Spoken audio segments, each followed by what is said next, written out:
أعوذ بالله من الشيطان اللعين الرجيم. بسم الله الرحمن الرحيم. الحمد لله رب العالمين بارئ الخلائق أجمعين، ثم الصلاة والسلام والتحية والإكرام على رسوله وحبيبه خير الأنبياء أبي القاسم المصطفى محمد. اللهم صل على محمد محمد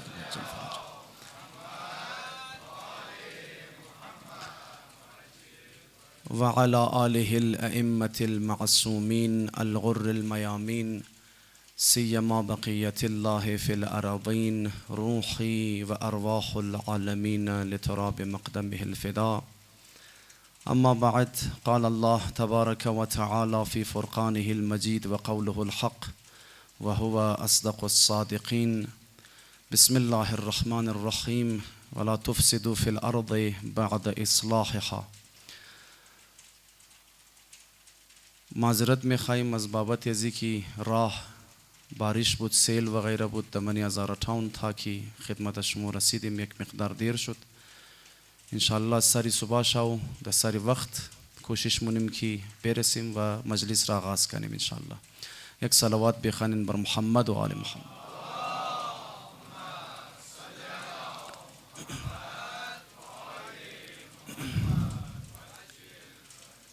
کلانترین مشکلی که دمنه جامعه بشری میتونه رخ بده او در وجود آمدن فساد است.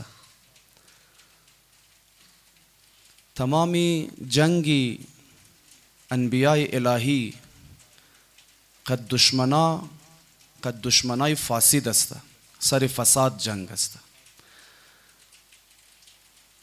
میخواهیم یکی دو شو درباره ازی صحبت کنیم که راههای مقابله قد فساد چیه و چی رنگ موشه که ما دمنه جامعه قد فساد مقابله کنیم.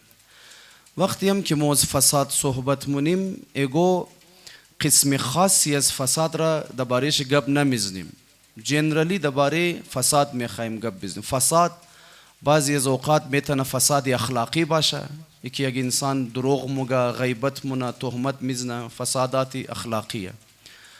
بعض اوقات فساد میتونه فساد مالی باشه، اقتصادی باشه، یک انسان مال حرام مخوره، رشوت میگیره، رشوت میده کسته. اینا ممکنه فساد سیاسی باشه، یک انسان دمنه میدان سیاست دوکه بازی مونه، خیانت مونه، پارتی بازی مونه، یک بلو فسادات ممکنه باشه منیش. بعض اوقات فسادات ممکنه فسادات دفتری باشه، دمنه فضای دفتر فساد وجود داره. بعض اوقات فساد میتونه فسادات خانوادگی باشه، منی فامیلی فسادات است، از خود خم انواع و اقسام داره. پس ببینید فساد مختلف اقسام داره از خود خمو درباره گو خاص قسم شنمو کلی درباره تمامی اقسامی کلن درباره خود فساد میخوایم صحبت کنیم. عزیزان گرامی، فساد چیز را موگه راغب اصفهانی دمنه کتاب مفردات راغب خو می نویسه که موگه فساد یعنی یک شی اگر از حالتی طبیعی و نیچرلی از خود خو برو بدرشونه، از حد اعتدال خو وقتی که برو بدرشونه او شی فاسد موشه، این را موگه فساد. یعنی یک چیز از خود خو یک حالتی طبیعی داره، نیچرل یک حالت داره، از این حالت که برو بدر شد موگه یعنی شی فاسد شده، فساد رخ داده دمنیش. مثلا شوگر لیول انسان ده یک نیچرل لیول داره از خود خود، از اون نیچرل لیول اگر شوگر لیول انسان بال رفت بز موگه ای فساد ده وجود آمده که ده نتیجهش بیماری ده وجود مایه، انسان ناجور میشه، بلد پریشر همیتر است، همه چیز همیتر دمنه. مثلا خانواده امو یک اصول و عقایدی و روش های وجود داره، اگر از اونا تجاوز کرد اهل از خانواده او خانواده دوچار فساد میشه. دمنه یگو اداره یگو دفتر میرنگ است، از خود یک قوانین طبیعی داره، خلاصه از اونجا که تجاوز کردی موگه دمنه انزی اداره فساد رخ داده. حالا ما میخواهیم امشب درباره فساد قد شما صحبت کنیم. دمنه قرآن هم آماده که بعضی از نمونه های فساد را بیان کرده. مثلا دمنه قرآن همی آیه شریفه را که تلاوت کردیم خدمت شما نوشته خدا متعال میفرماید که ولا تفسدوا فی الارض بعد اصلاحها، مگه دمنی زمین فساد نکن بعد از اینکه ما او را اصلاح کده. خب زمین را خدای تو چی رنگ اصلاح کده؟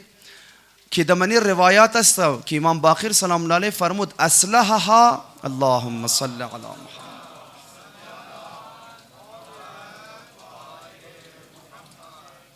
اصلحها برسول الله و امیر المؤمنین. خدا مگه ما زمین را قد وجود پیغمبر خدا و قد وجود آقا امیر المؤمنین اصلاح کردم، اما شما بعد از اینکه ما قد وجود از دو بزرگوار زمین را اصلاح کردم شما منی زمین فساد نکن. چی رنگ فساد میشه؟ زمانی که مردم گرفتن آقا امیر المؤمنین را قبول نکردن، وقتی در غدیر ولایت آقا امیر المؤمنین قبول نکردن فساد شروع شد در منی زمین، فساد زیاد شد. لذا اینی نمونه هایی که مثلا اسراف را یکی از نمونه های فساد می ولا تطیعوا امر المسرفین، مگه امر مسگب اسرافگرا را گوش نکن، مگه الذين يفسدون في الارض، اینا فساد مونند من زمین، اونایی که اسراف مونه. اسراف یعنی زیاده روی، زیاده خرچی. امیرنگا بعضی از نمونه های دیگر هم درباره فساد من قرآن اشاره های شده عزیزان گرامی. خب حالا اگر بخوایم راه های مقابل قد فساد را دربارش گپ بزنیم خیلی زیاده. ما در یک دوشاو که اول یکی دو دانه بسیار مهم شده خدمت شما عرض مونیم، دیگه ایش باشه برای یک وقت دیگر انشالله. یکی از راه های مقابله قد فساد عزیزان گرامی است که دمن جامعه دین را مضبوط کنین، دمن جامعه دین را ترویج کنین، دمن جامعه دین را تبلیغ کنین. هر چقدر دمن یک جامعه دین مضبوط باشه، حاکمیت دین دمن یک جامعه زیاد باشه، اونمو قدر دمن زو جامعه فساد کم میشه، اونمو قدر دمن زو جامعه فساد کم میشه. خب حالا ما میخوایم اول ایر صحبت کنیم درباره‌اش که قوانین دینی قد قوانین بشری چی فرق هایی را داره، قوانین دینی چی خاصیت هایی را داره که اگر در من یک جامعه قوانین دین فالو شونه از منیزو جامعه فساد ختم میشه، کم میشه فساد. چی خصوصیتی داره، چی فرقی قد خلاصه قوانین بشری داره قوانین دین؟ یکی از فرق هایی که بین قوانین بشری و قوانین الهی و دینی وجود داره ای است عزیزان گرامی که قوانین بشری فقط برای ظاهر زندگی انسان، قانونی که انسان تیار مونه، مثلا قانون ترافیک تیار مونه، قانون نمیدانم که است مختلف جرایم را برایش قانون تیار مونه، حقوق بشر را قانون چی تیار مونه، مختلف قوانین تیار مونه. اینا فقط ظاهر زندگی شما را میگره. مثلا مگه اینی رنگ گاڑی بھی چلان، اینی رنگ گاڑی نہ چلان، مثلا اینی رنگ مثلا دمنی سوسایٹی رفتار کن، اینی رنگ رفتار نکن، فقط ظاهر زندگی تو را شامل میشه. اما قوانین دینی علاوه بر ظاهر زندگی انسان باطن زندگی انسان را هم شامل میشه. لہذا قوانین دینی را اگر شما قد نیت خو هم برایش عمل کنین، نیت شما را برایش ثواب لکایی مونه. قوانین دین را اگر قد نیت هم برایش عمل کنین ثواب. مثلا اما دمنی قوانین بشری ترنی، قوانین بشری مثلا شما یگو دنا آدمی که در یگو آفیس کار مونه، ای آدم صبح کسته شاو کسته خاو کنه قد از این نیت که صبح انشاءالله سری ساعت 8 ما انشاءالله در دفتر میرسم، اولی وقت در دفتر میرسم، قدم زی نیت خاو میشه. اما صبح بنده خدا از خاو لیٹ بیدار میشه، 10 بجه دفتر موره، دفتر والاش پرسانه چر لیٹ مادی، مگه خب اشکال نداره ما خو شاو نیت کده بودم که ما صبح 8 بجه مورم. آیا امی آدم اگر بگه ما نیت کده بودم که صبح 8 بجه دفتر میرسم، آیا برایش غیر حاضری نمیزنه؟ نه غیر حاضری میزنه، مگه ما د نیت است تو کار نداری، تو هر رنگ نیت، اما تو لیٹ مادی دیگه موتور خلاصه غیر حاضری میزنه. اما قوانین دینی ترکی اگر تو شاو قد از این نیت خواهو کنی که ما نماز شب بال شده بی خانم، اما اگر برای نماز شب بال شده نتنستی، خدا به خاطرم زو نیت تو نماز شب را ثواب شدستو میده، خدا نماز شب را ثواب شدستو میده. یا امیرنگا دیگه مثال بزنم، شما بورین ټیکس را ادا کنین، ټیکس را شما ادا منین. خب امیر ټیکس را اگر شما در زر زور ادا کنین کسته، در ضرب زور ادا کنین، از او بعدم وقتی که بورین ادا کنین بس یک 4 دانه فحش مو ټیکس والا رو بیدین فلان فلان شده از مو ټیکس میگیرین از این حرفا. بازم او بنده خدا مو پیسې تور گرفتار رسید تور میدم، مگه ما عزیزم برو هر چی که موگی بوگی قبول مناستو خلاصه اما تکست تو را قبول نه د زور ده دی قد بد و بیرا گفتن ده دی هرنگه. اما آیا کسی که باید برای دین خدا مسجد تیار کنه در رای امام حسین پیسه خرج کنه امیرنگه قدم زینیت قبول منشی نمونه قبول، چون دین خلوص میخواه، دین اخلاص میخواه. قد اخلاص موگه بیای کار را انجام بدی. اینه میرنگه در صدر اسلام آمادن یک دن مسجد تیار کردن، خیلی هم مسجد خوبی تیار کردن، اما رسول خدا گفت بزن خراب کنشیر. چرا؟ چون مسجد زرار بود، بنیاد چی برای شیطنت اشته شده بود، قد نیت شیطانی مسجد را تیار کرده گفت بزن خراب کنشیر. اسلام دین مبین اسلام قوانین دینی نیت تر توخ کده تر نمبر میده، اما دمانی قوانین بشری کار د نیت استو نداره که او فقط ظاهر را توغمونه. اما دین رسول خدا فرمود نیت المؤمن خیر من عمله، نیت مؤمن از عمل چی کده چیه بهتر است از زن. این اولنا فرق بین قوانین دینی و قوانین بشری. دویمنا فرق قوانین دینی و قوانین بشری، دویمنا فرق چی است که قوانین بشری از خود ناظر میخواه، انسپکتر میخواه. مثلا اگر سر صبح اعلان کنه که در رود دیگه یک دنه ترافیک پلیس استه نموشه، یک دنه ترافیک پلیس استه نموشه، امیالی که ترافیک پلیس استه موشم خیلی قانون رعایت نمونه. اثر صبح اگر اعلان کنین که یک دنه ترافیک پلیس امنیه یکو کس رعایت مونه، نه هیچ کس رعایت نمونه. قوانین بشری را اگر ناظر و نظارت برش نباشه اجرا نموشه، عملی نموشه. اما قوانین دینی کسته ایرنگانیه.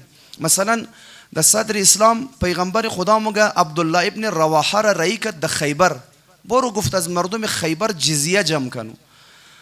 مردم خیبر را خو خبر این قصه اش دیگه که رسول خدا رفت خیبر را قد امام علی علیه السلام فتح کرد، از او بعد خیبر را رسول خدا قبضه نکرد بریش، اشت برای خود مردم یهودی های خیبر.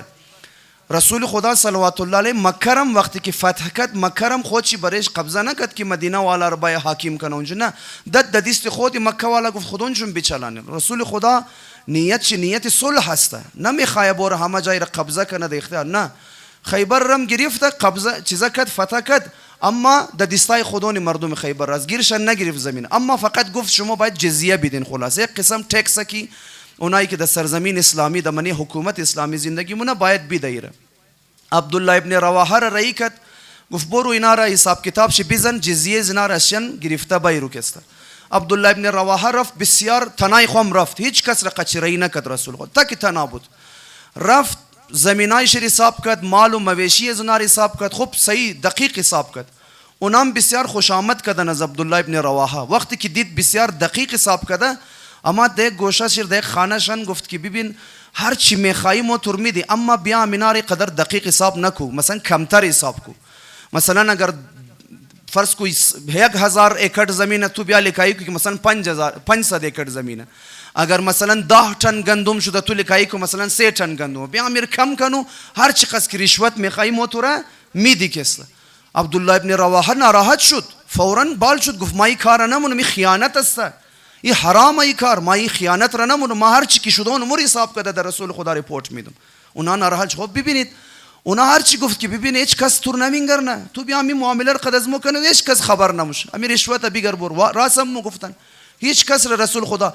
اما انسپکتر و ناظر در من قوانین دینی در برونی یعنی در درون است، درون وجدان انسان پلیس تیار شده در درون انسان، قوانین دینی یعنی میرنگه. لحاظا دین مداری بسیار زیاد مسئله مهمیه. یک دنه مرد سیاه چهره آمد از اطراف خیبر بود، چوپان بودک، آمد خدمت رسول خدا، قد یک بلوک گوسفنده و مال مویشی، ما میخواهیم مسلمان شنم. اصحاب رسول خدا خیلی خوشحال شدن، گفت ما چوپانی یهودی ها هستم. اینا خیلی خوشحال شد. رسول خدا فوراً سوال کرد، گفتی گوسفنده است کیه؟ گفتی نه از یهودی های. رسول خدا گفت فوراً برو اینا امانت پیش شو، تمام شو، واپس بدی، از او بعد بیا ما در خدمت تو هستم. ببینید اینی رنگ. سیمنا فرق قوانین بشری قد قوانین انسانی عزیزان گرامی است که قوانین بشری فقط برای دنیای، اما در آخرت تو کار نداره. قوانین دینی هم برای دنیای هم برای آخرت است عزیزان گرامی. امیرنگ قوانین بشری هم در جلوت است، فقط برای رویبری مردمه، در خلوت تو کار نداره. یعنی قوانین بشری اگر دبنی مردم اگو جای را روی بری پولیس اگو کار انجام دادی قانون برای تو لاگو مش، اما در تنهایی تو کار نداره. اما قوانین الهی هم جلوت را شامل مشه هم خلوت را شامل مشه. تو حق نداری در تنهایی خو بوری مثلا روزه خوری کنی، در تنهایی تو حق نداری بوری مثلا یکو گناهی کنی. حتی قوانین بشری ذهن تو رم ایله نمیده، قوانین دینی ببخشین، قوانین دینی ذهن تو رم حتی ایله نمیده. تو حق نداری هر رنگ هر غلطی که دل چو خواست سوچ کنی، هر رنگ تصورات در دل تو اماد بگی ما اشکال نداره ذهن از ما دیگه. نه، قوانین دینی امون جرام حتی چیکار موشه شامل موشه. عزیزان گرامی این شد فرق بین قوانین دینی و قوانین بشری که انسان مفهم واقعا اگر در یک جامعه قوانین دینی، البته دیگه فرقایم وجود داره، ما به طور اختصار من اشاره کردم، انسان مفهم اگر واقعا در یک جامعه دین حاکم باشه، امی قوانین دین فالو شونه، چی قدر واقعا فسادات از من جامعه ختم میشه. عزیزان گرامی خب نکته بعدی است عزیزان گرامی که اینمی دین را بعضی از چیزا خراب مونه. امی دین را، دین از خود آفت هایی داره. یک صلوات بخوانین. امی پنکه راستی داخل نمیشه. دین از خود بعضی از آفت هایی را در عزیزان گرامی، بعضی از آفت های نقصانات میتونه دین را برسندن. یکی از آفت هایی که میتونه در دین برسه عزیزان گرامی و است که دین را کم سست کردن در من، دین را کم اهمیت کردن در من جامعه، خوار و خفیف و ذلیل کردن دین. یعنی بیا دین را بسیار ویلیو شیر تابو بر که اصلا ایگو ویلیو نداشته باشه در من جامعه. پیغمبر خدا صلوات الله علیه میفرمود انی اخاف علیکم استخفافا بالدین، ما ترس مخورم که شما دین خورا سست کنین، دین پیش شما سبک شونه. مگه ما اینزی چیز برای امت خود اینزی چیز ترس مخورم. مگه دمنه کوچه رسول خدا صلوات الله علیه نشسته بود، قد اصحاب خو چندن بچم بازی میکرد. رسول خدا صلوات الله علیه مگه تا او بچه را دید گفت وای بر پدران بچه های آخر الزمان. اصحابش گفت که یا رسول خدا از دست پدرای مشرکشن، یعنی پدرای مشرکشن را درو مگی که وای بر پدرانی بچه های آخر الزمان. رسول خدا فرمود نه، وای بر پدرای مسلمان و مؤمنشان. گفت به خاطر چی یا رسول خدا، چرا اونا را برایشان درو افسوس کدری استین؟ رسول خدا صلوات الله علیه فرمود چون گفت از دین بچه های خود زیادتر در فکر دنیای از اوناست، از دین بچه های خود زیادتر در فکر دنیایشه. واقعا امروز میتره، امروز اگر یک بابا بچهش نماز صبحش قضا شونه و قدر تنشن نمیگیره، اگر دمن امتحان بچهش اگر 2% کم نمبر بیره تنشن میگیره و خوایش خراب میشه. بچیم تو چرا 2 نمبر کم آوردی، اما روزها هفته ها نماز صبح نخانه اصلا چرت خود خراب نمونه. این یعنی که در فکر دین نیست، در فکر دین نیست. خواستگاری مایا چرا خب چی رنگ خواستگاره؟ مگه خب دیگه تمامی هیچ بدی نداره، مگه تمامی خوبی ها را داره، اما مگه یک ریزه بدی داره. چیه؟ مگه نماز نمیخوان. نماز نخواندن را مگه یک ریزه بدی است، یعنی آل روز از موی. در حالی که مگه کسی که تو برای مسافرت میخوای بوری، اگر احساس مونی که آدم آدم اگر ما در مسافرت بورم دین ما در خطر مفته چی مسافرت نرو. مگه اگر ایگو کس را در عنوان دوست انتخاب مونی، اگر احساس مونی که دین تو در خطر مفته اور در عنوان دوست انتخاب نکنو. حتی مگه اون لباسی را که انتخاب مونی که بوبشی، اگر از پوشیدن یا لباس دین تو در خطر مفته و لباس را نپش، مگر قد لباس پوشیدم دین آدم در خطر مفته. بله امام علی فرمود من رق ثوبه رق دینه، هر کس که لباسش نازک شونه دینش هم نازک میشه. لباس نامناسب دین انسان را خراب مون عزیزان گرامی. اینیه پس اول نه ضرری که در دین میرسندن عزیزان گرامی که دمن جامعه دین کم اهمیت شونه، سبک خیال شونه دمن جامعه. اینی دویم نیشی عزیزان گرامی که بسیار خطرناک است و دین را خانهش خراب مونه دمن جامعه عزیزان گرامی، بدعت ایجاد کردن دمن دین است. بدعت ایجاد کردن دمن دین. شما خوب دقت کنین، دویمنا نکته شاید تمام وقت از مور یعنی دویمنا مسئله بگیره. تو که عزیزان گرامی دین مبین اسلام دمنش یک راه وجود داره، شما یک راه نشان داده، یک طریق نشان داده. او طریق هم آخرش در خدا میرسه که عرفا در 3 حصه تقسیم مونه: حقیقت، طریقت و شریعت. شریعت دبره طریقت تو رو میره تا که تو رو در حقیقت برسن. حقیقت اونمو ذات خداوند متعال است که حالا چی است اینا بماند بحثایش. اما بالاخره دین مبین اسلام تو رو یک راه نشون داده، یک طریق نشون داده تو رو. بله زی طریق تو چی میله؟ شریعت تو رو دبریم زی طریق میله. مثال بزنم، شما توقین برای ازی که شما در راه بمنین دمانی روڈ کستا برای شما قوانین میره. احکامات برای شما میره. مثلا موگه دبر انزی روড کی رفتی موگه اینجی چیکار میشه موگه بسیار مودایی خطرناک مایه اینجی تو باید اسپید لیمیت است تو 60 باید بال نباشه چون اگر مودایی اما تو اسپید لیمیت تو 60 زیاد بال بودک منی دره مفته بنده خدا ممره خانش خراب میشه. اینی روড باید اینجی که است تو زنجیر باید بزنی ده تایرای گاڑی از خود چرا چون ممکنه برف باشه بارش باشه دیگه قانون میله برای است. اینی روড باید اسپید لیمیت تو 100 باید زیاد نباشه که است. چرا برای ازی که تو اگر می قانون را رعایت کردی تو برای طریق ممنی اگر قانون را رعایت نکردی از برای طریق چیکار میشی موری دمنی دره موری که است. اینی اما بعضی ما چی میگه بعضی میگه اوه بابا این قوانین برای امزو مبتدی ها است برای امزونایی که تازه گاڑی چلاندور یاد میگیره برای امزونای نه موخ بسیار تجربه کاری کلاس از مو زیاد. اتفاقا دو قسم آدما زیاد اکسیدنت بونه یک همونایی که تازه اناریای تازه یاد میگیره دویم همونایی که خیلی تجربه کاره.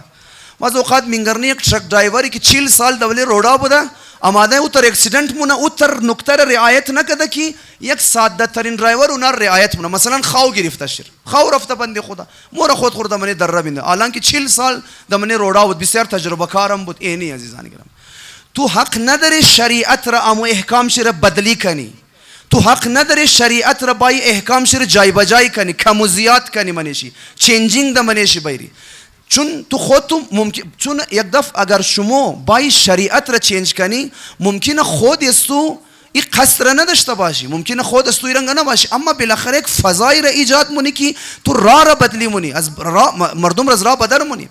باز مثال بزنم خدمت شما عزیزان گرامی خوب توجه داشته باشین.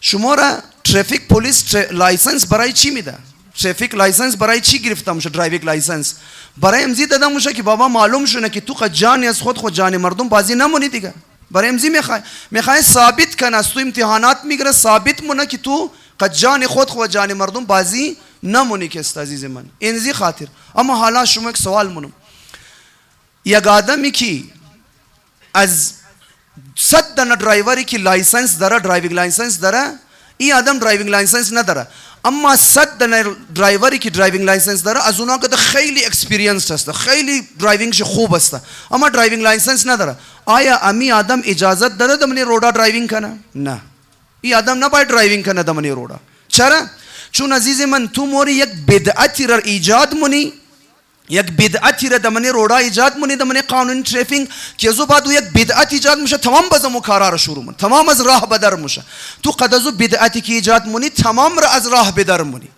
امزو خاطر چرا دمنی دین اسلام عزیزانی گرامی قد بدعت گزارا خیلی سخت برخورد کردن خیلی شدید. در صدر اسلام یک از خلفا آمد گفت که چی اشکال داره گفت ببین گفت نمازی مستحبی هم ثواب داره نماز مستحبی ثواب داره دیگه نماز مستحبی گفت نماز جماعت هم بخوانی ثواب داره دیگه درست شد یا نه نماز مستحبی هم ثواب داره نماز جماعت هم ثواب داره گفت خب چی اشکال داره که مو می دو دونه ثواب ها را جمع کرده بخوانی مثلا نماز مستحبی را باید چیکار کنی در جماعت بخوان در حالی که عزیزان من خبر این که فقط نمازی واجبی در جماعت خوانده میشه نماز مستحبی در جماعت خوانده نمیشه. گفت خب نماز مستحبیم که ثواب داره نماز جماعت هم که ثواب داره بیام این اردو ثواب را یک جای کرده نماز مستحبی را ما در جماعت میخوانی. امام علی سلام الله علیه شدید برخورد قدشی قد زیادم بسیار سخت مخالفت تو درو بدعت ایجاد مونی. در زمانه امام صادق علیه السلام اللهم صل علی محمد و علی محمد و عجل فرجه یک آدم آمد در خدمت امام سلام الله علیه یک ذکر را خواند یک دانه ذکر را خواند امی که ذکر مشهور و معروف که میگه یا الله یا رحمان یا رحیم یا مقلب القلوب ثبت قلوبنا علی دینک ثبت قلوبنا یا مقلب القلوب ثبت قلوبنا علی دینک ای ذکر اینی رنگ ہے ایره دروی بری امام صادق آمد یک لفظ منیش اضافه کرد گفت یا مقلب القلوب والابصار ثبت قلوبنا علی دینک.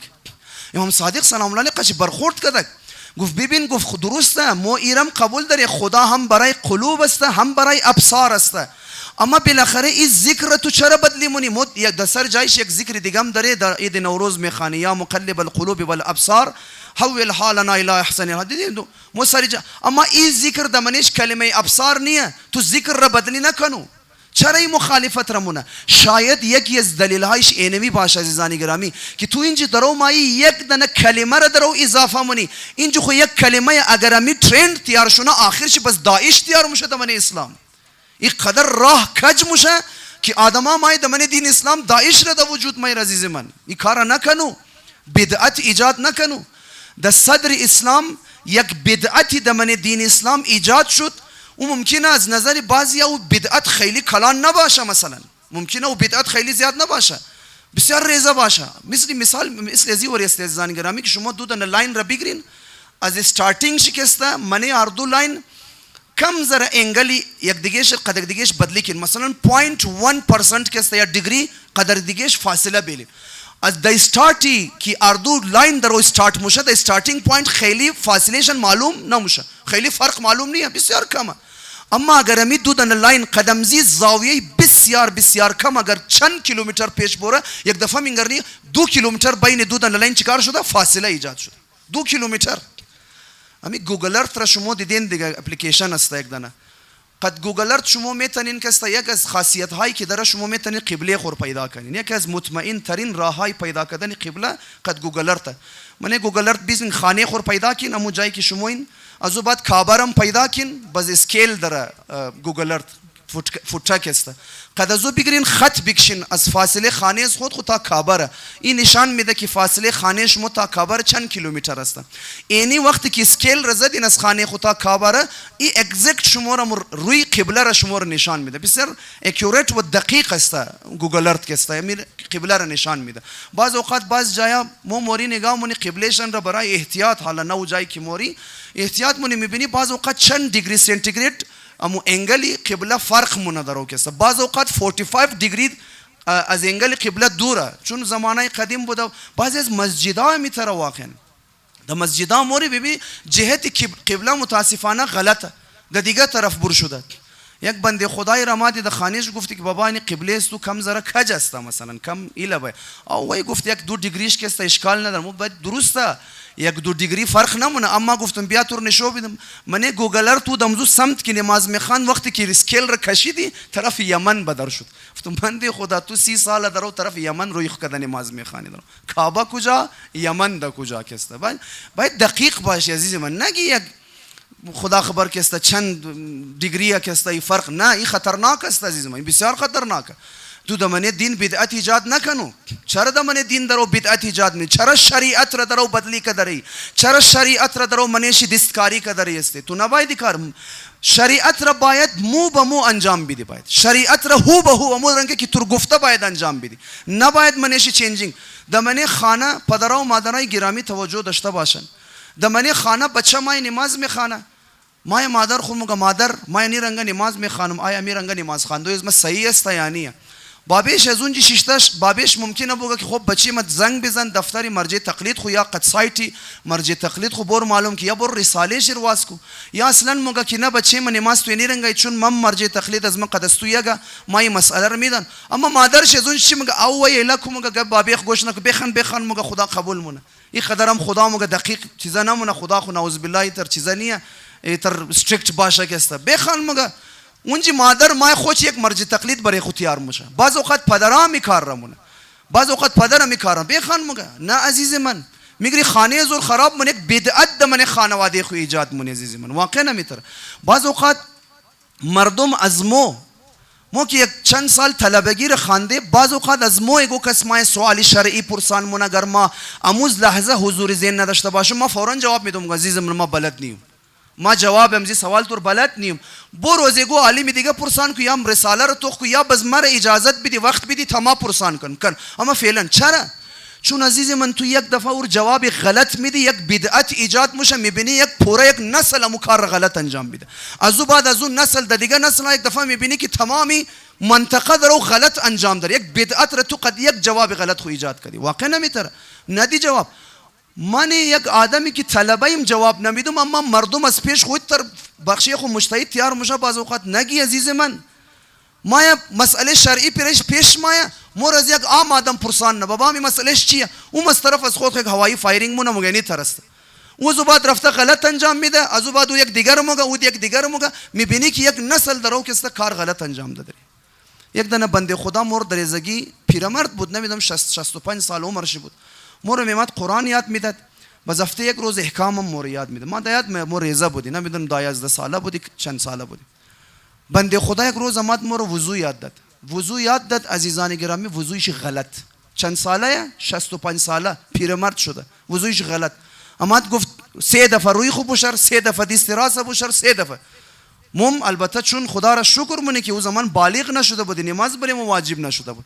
بعد از اینکه بالغ شدیم، قد علما در ارتباط شدیم، یک رساله خواند، دیگه دیدیم که بابا وای وضوی بنده خدا اشتباه بوده. 30 دفعه دنیت وضو شستن، خب وضو رو چیکار مونه؟ باطل مونه. اما خیلی افسوس کردم پیرمرد 65 سال وضویش چی بوده؟ غلط بوده. 65 سال وضوی غلط گرفت. از کجا ایجاد شده؟ یا خود چی رفته درست متوجه نشده. خب اونمو آدم کی چیکار نداره؟ قرآن یاد میده. از موری خدا چند نه بچه های دیگر دمنه جامعه چیکار کرده؟ وضوی غلط رفته یاد داده. خب چرا مونی کار را تو بنده خدا بدعت ایجاد مونی دمنه جامعه؟ واقعا نمیترسته. انسان نباید کن عزیزان، اینا رو باید انسان طرفش توجه داشته باشه. و دمنه دین مبین اسلام عزیزان گرامی، کلانترین و بزرگترین بدعتی را که شیطان ایجاد کرده که ازو کده کلان بدعت وجود نداره، که نمی بدعت ریشه تمام بدعت های دیگر و ریشه تمام فساد های دیگر شده، اوی است که در صدر اسلام آمدن یک حصه بسیار مهمی از شریعت را پامال کردن. و چی بود؟ مسئله ولایت بود عزیزان گرامی.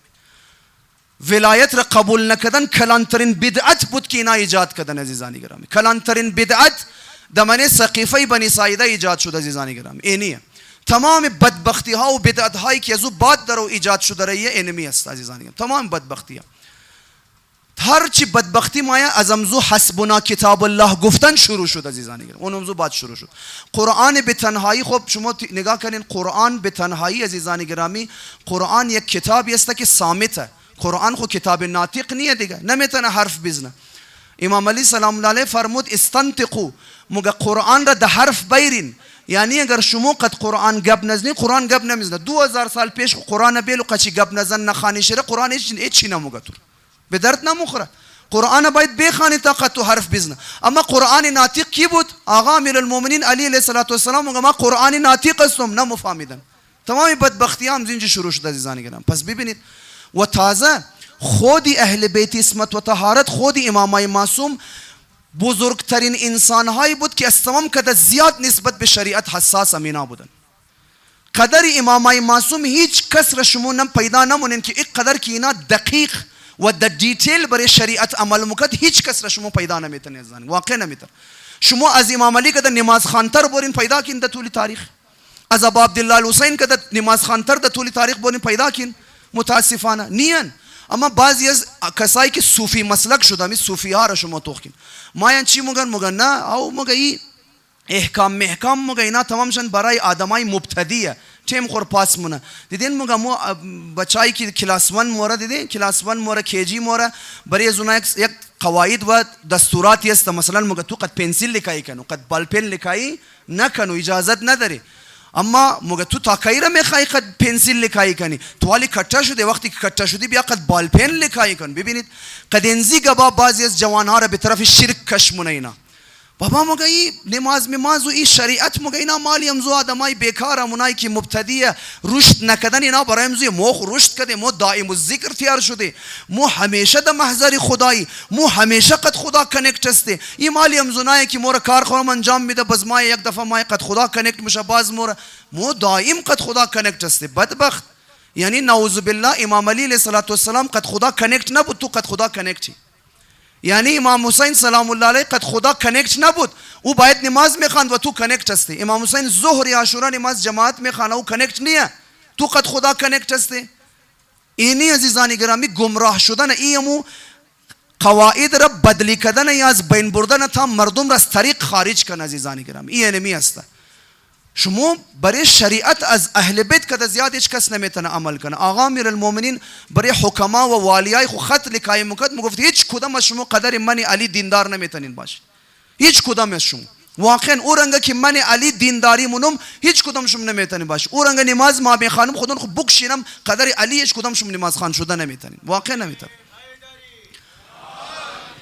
شما دقت کن عزیزان گرامی، امام علی سلام الله علیه شخصیتی که شم بیت المال را درو لب مبرقه دست خود این شم بیت المال. امام علی سلام الله علیه او کسی که دمنه زندگیش یک آنه از بیت المال دمنه مال امام علی مخلوط نشد عزیزان گرامی، یک آنه. خیلی سخت است عزیزان گرامی، خیلی سخت. نمیشه مثل علی ابن ابی طالب دینداری کرد. نمیخوایم بگم که شما رو ناامید کنیم عزیزان گرامی، اما ما بالاخره باید کوشش کنیم، ما وظیفه داریم، ما کوشش رو باید کنیم، هر چقدر قد نزدیک شدیم نزدیک میشیم، اما بالاخره سخته. رسول خدا فرمود در آخر الزمان یا من مال شما ربا شامل میشه، یا ربا میدین یا ربا میگیرین، یا گردی از ربا من اموال شما شامل میشه. رسول خدا میگه در آخر الزمان میتر نمیشه. ایگو نه ایگو رنگا گردی از سود و ربا د من مال از مو میشنه. اگر تو نگری ایگو کسی دیگه مای دادن تو مال ربایی دانستو میده. مثلا خانه رشته دار موری ربا خورن سود خوره مال از اونها تو مخری، مثلا خانه پدر موری خانه برار موری، نعوذ بالله. اینی رنگه خیلی سخت است عزیزان گرامی. برای شریعت از اینا که بالاتر کس نمیتونه عمل کنه عزیزان گرامی. چرا اینا اینقدر دقیق برای شریعت عمل مونه؟ چون شریعت اونمو حقیقتی است که تو برای طریق میله تا تو بس ده حقیقت برسی. شریعت را رد و بدل کردی خانه تو خراب میشه عزیزان گرامی. چرا ما میگه از مجتهد برو تقلید کنو، هر چی مجتهد مو کار کنو، چون مجتهد ده که تو شریعت را یاد میده. از شریعت لب بدر نشو. اینی عزیزان گرامی یک دانه نکته را میج ما عرض کنم، بسیار دقیق نکته است عزیزان گرامی. در روز عاشورا یکی از اصحاب ابا عبدالله الحسین علیه السلام مایا امام حسین را میگه که یا ابا عبدالله ببینید حالا اینجا دو دانه نظریه اردویش صحیح است. اگر ما می مسئله را بگیری که باید برای طریق باشی، برای شریعت عمل که برای طریق باشی تا به حقیقت برسی، این اگر ما برای ما خوب حل شده باشه، اینجا دمنیزی مسئله که بیانم دو نظریه وجود داره اردویش صحیحه. صحابی امام را میگه یا ابا عبدالله، میگه وقت نماز شده. چی شده؟ وقت نماز شده. امام حسین سلام الله علیه فرمود جعلک الله من المصلین، خدا تو را از نمازگزارا قرار بده. آفرین. ببینید نمازگزار بودن چی مقامیه که امام حسین سلام الله علیه برایش دعا مونه، خدا تو را از مصلین از نمازگزارها قرار بده. اما ببینید عزیزان گرامی این امام حسین علیه السلام را تذکر میده، امام معصوم را یاد دهانی مونه که وقت چی شده؟ نماز شده. اما شما نگاه کن امی تذکر را چرا آقا ابوالفضل عباس نمای میده امام حسین را؟ شما شنیدین گوجای ابوالفضل عباس آماده باشه امام حسین را تذکر داده باشه یا امام حسین یا ابا عبدالله نی کار را کنو.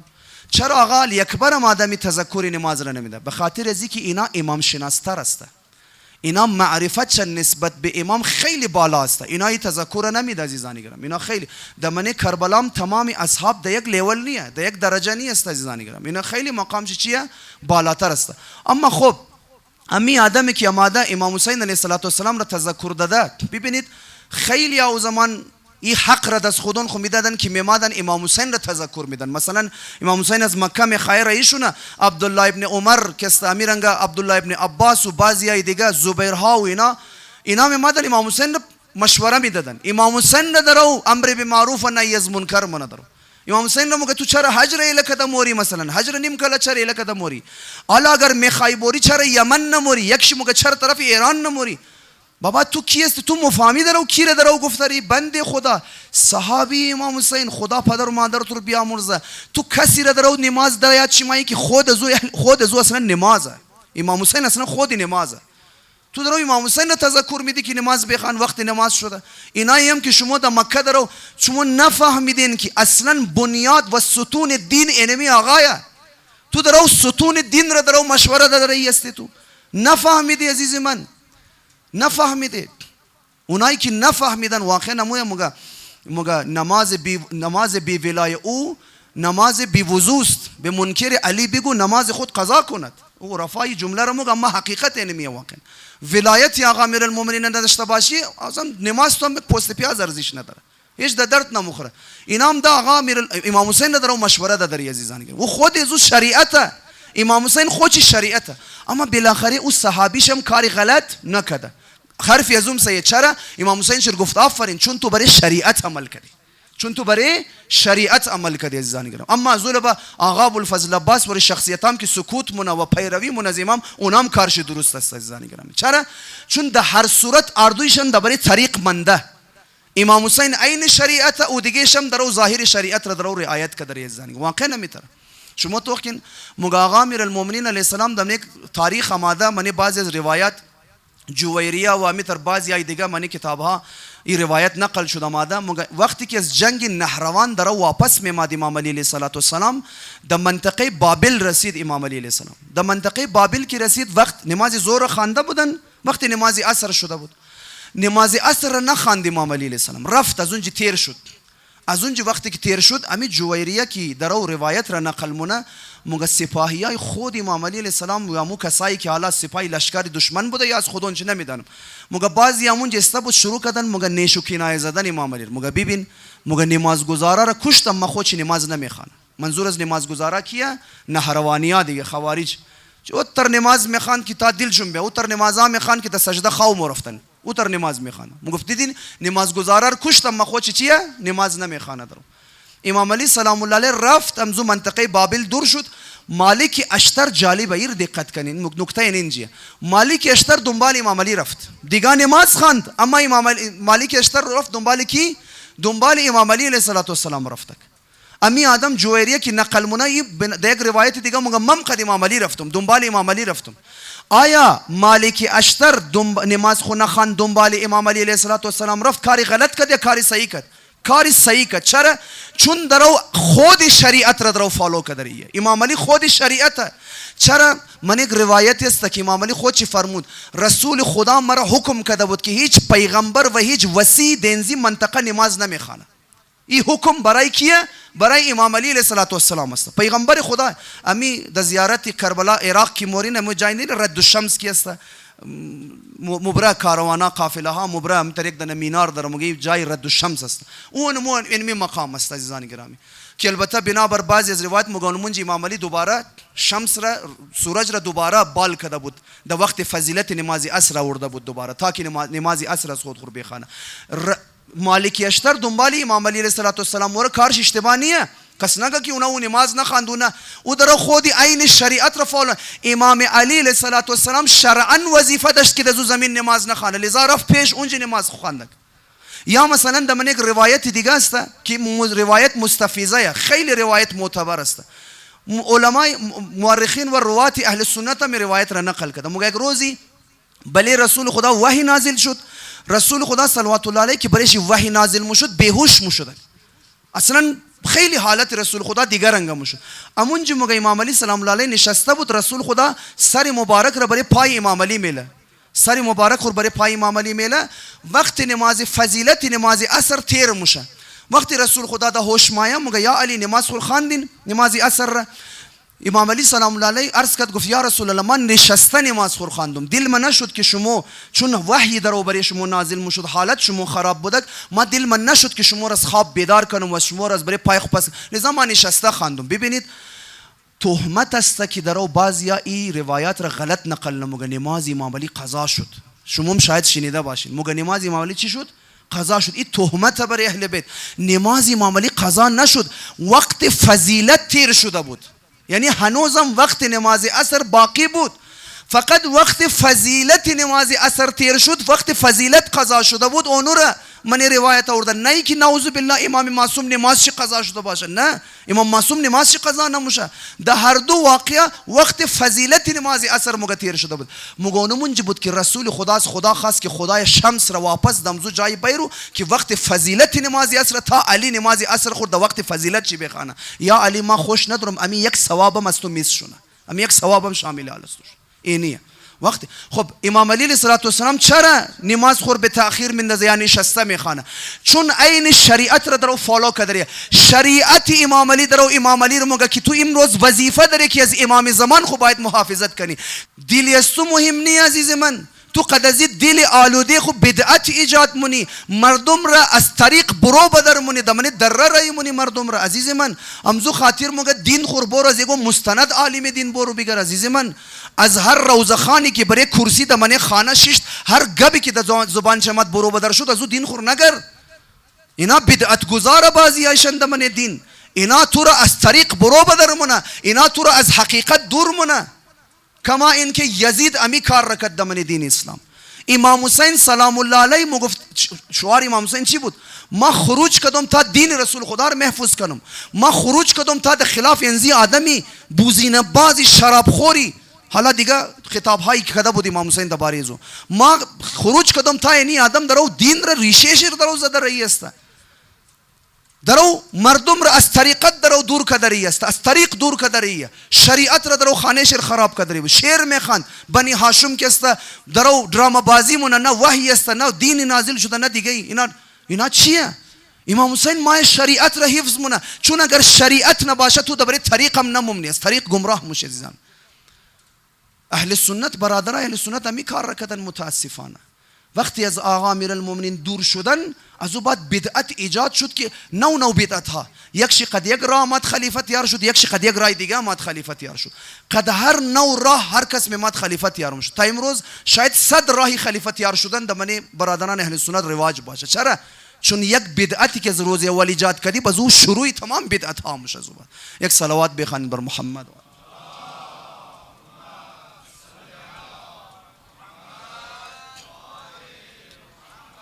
انشاءالله خداوند متعال تمام از ما را توفیق بده که ما برای شریعت هو به هو و مو به مو عمل کنیم و نیلیم که در من جامعه از ما شریعت خدای نکرده تحریف شونه، شریعت را گو کس کم و زیاد کنه، شریعت را گو کس در منش خلاصه گو خلل ایجاد کنه. نه، و این کار را مو قد عمل خو میتونیم انجام. وقتی که شریعت در من جامعه صحیح عمل شد، حلال و حرام شرعی رعایت شد، محرم و نامحرم شرعی اگر رعایت شد، جایز و ناجایز شرعی اگر رعایت شد، واجب و حرام شرعی اگر رعایت شد، اونو ٹیم است که دمن جامعه فساد کم مش. عزیزان گرامی اونو ٹیم دمن جامعه. اما امروز بعضیا حرام خوری مونه، اما حرام خوری از خود بعض اوقات ما قد مسائل شرعی توجیه مونه، برای حرام خوری خود دلیل شرعی میره. متاسفانه این یعنی چی؟ یعنی تحریف کردن شریعت. مور از بانک سود مخره، ربا مخره، اما برای رباخوری و سودخوری خو ما از من شریعت دلیل بیان مونه. عزیزی من، مور دکانداری مونه، مردم را بازی میده، خیانت مونه، برای خیانت خاری خو بعض اوقات ما در برای سر ازو کولای شرعی میله برایش. متاسفانه لباس شریعت را برای زو میندازه، چادر شریعت را برای زو بعض اوقات میندازه. این کارا را متاسفانه در من جامعه اگر زیاد شد فساد زیاد میشه، چون شریعت در وز بین مور. امام حسین سلام الله علیه برای حفظ امضی شریعت قیام مون. عزیزان گرامی تا حق و باطل تا قیامت مشخص شونه. آقا امام سجاد علیه السلام ایام شهادت ازی امام مظلوم است. امام مظلومی که یک عمر از شریعت پاسداری کرد، امام مظلومی که یک عمر مصیبت ها دید برای حفظ از شریعت، برای حفظ از دین. چی ها که نکشید آقا امام سجاد علیه السلام. الله اکبر.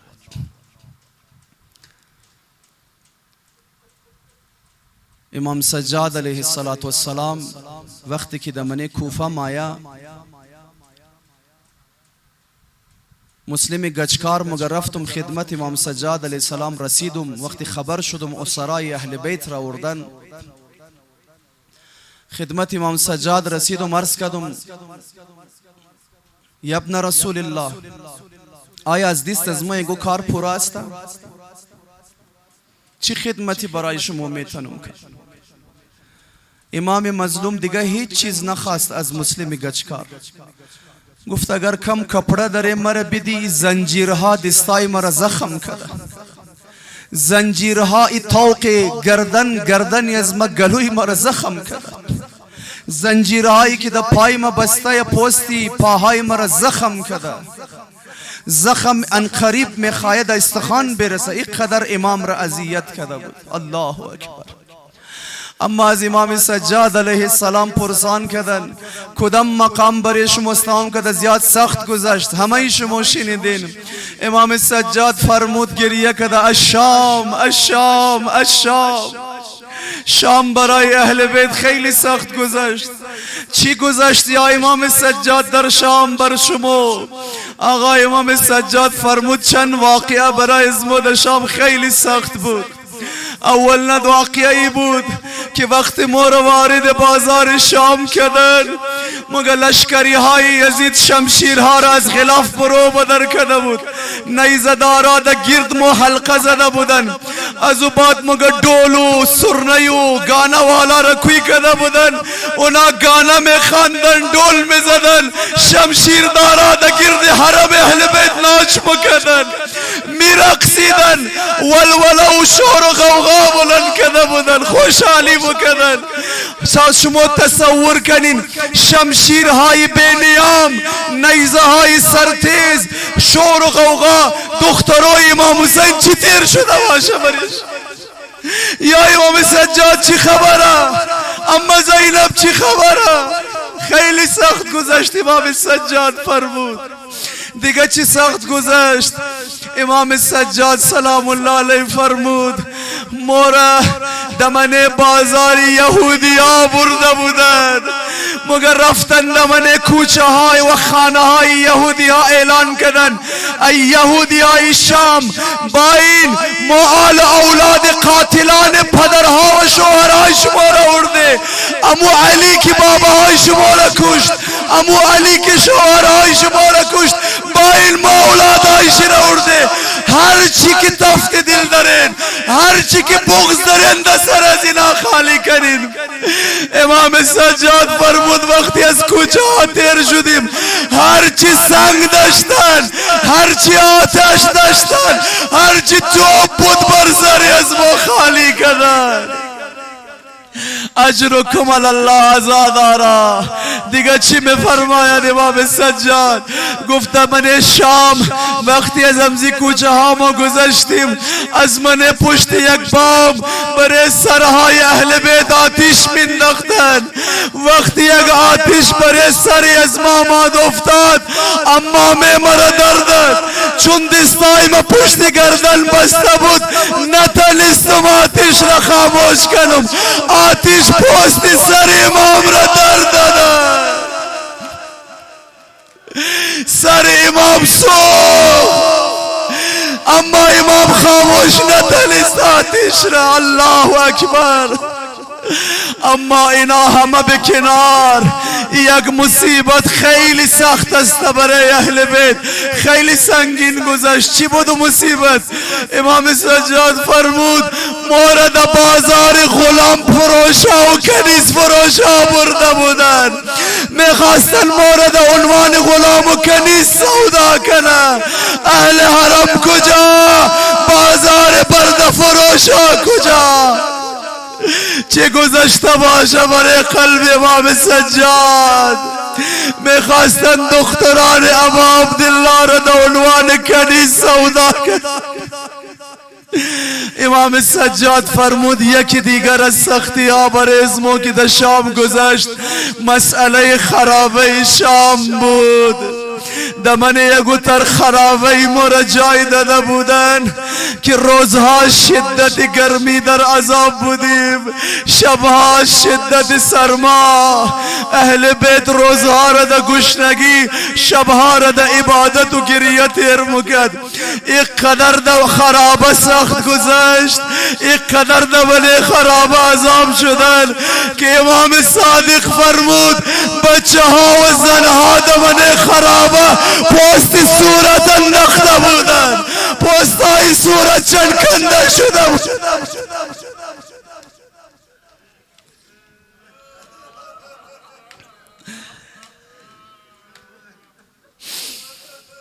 الا لعنت الله على القوم الظالمين وسيعلم الذين ظلموا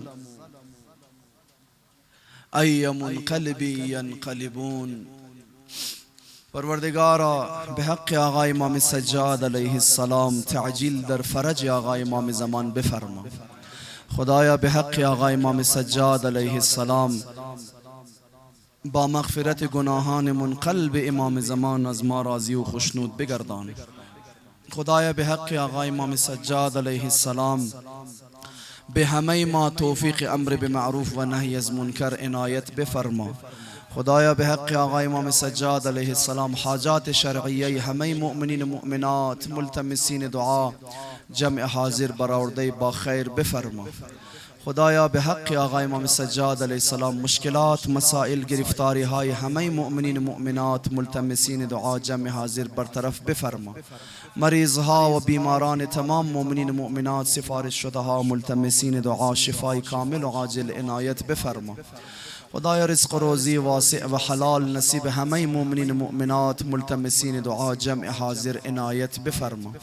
خدایا به حق آقا امام سجاد علیه السلام حجاب و عفاف و حیای خواهرها و مادرای از مور محفوظ بدار.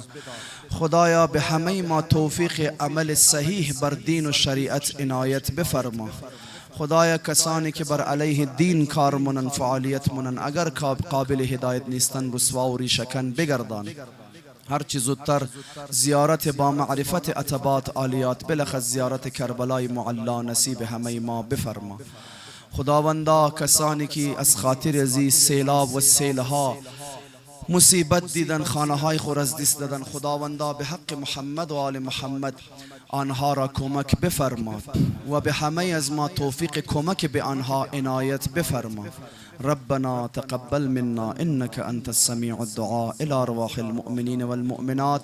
رحم الله من قرأ الفاتحة مع الاخلاص والصلوات.